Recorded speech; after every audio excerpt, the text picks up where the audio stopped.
Oke, assalamualaikum ibu-ibu. Terima kasih sudah hadir dalam pertemuan kita hari ini, Bu ya. Gimana kabarnya, Bu? Baik ya. Sudah mempraktekkan ini yang dipelajari pada pertemuan sebelumnya. Sudah, Bu ya. Pertemuan sebelumnya yaitu kan kita pemanfaatan bantuan sosial dalam pemenuhan gizi bagi anak dan ibu hamil. Jadi saya harap Bu tolong diterapkan di rumah, Bu ya. Kita masuk hari ini ke modul sesi cuci tangan pakai sabun. Ada yang sudah pernah menerapkannya, Bu? Cuci tangan pakai sabun. Jadi mencuci tangan pun itu ada caranya, Bu ya.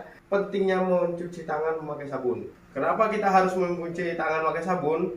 Tangan melakukan banyak hal seperti memegang hewan peliharaan, membersihkan kotoran, menyiapkan makanan, kadang kita memberi makan anak, menyusui bayi, lain-lainnya. Jika tidak dicuci, maka akan memindahkan kuman, penyakit.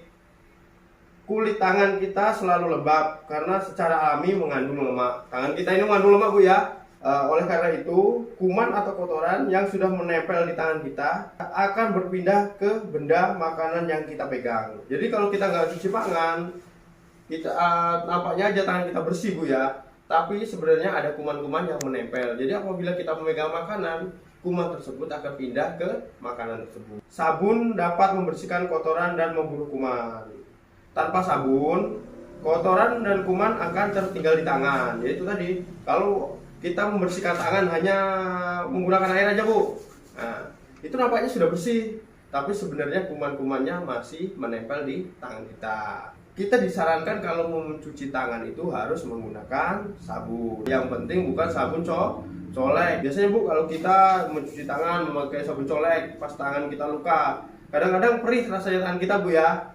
Jadi kita usahakan mencuci tangannya menggunakan sabun mandi, sabun sunlight juga nggak apa-apa, sabun batangan nggak apa-apa. Yang penting sabun, jangan sabun colet. Jadi mencuci tangan pakai sabun itu dapat membunuh kuman yang ada di tangan. Mencegah penularan penyakit seperti diare, kolera, disentri, tipes, kecacingan, penyakit kulit, infeksi saluran pernapasan, flu burung, atau COVID-19. Nah, zaman COVID-19 dulu, Bu, kita banyak ya, Bu ya, kita temui di depan-depan rumah kita disediakan tempat pencuci tangan. Ya itu gunanya, Bu, agar tangan kita bersih, supaya virus yang kita dapat dari luar ketika masuk ke rumah sudah bersih. Kita bersalaman dengan orang, habis pegang duit, atau habis kita batuk. Jadi kita harus cuci. Enaknya, Bu, supaya kita lebih jelas, enaknya kita langsung praktek.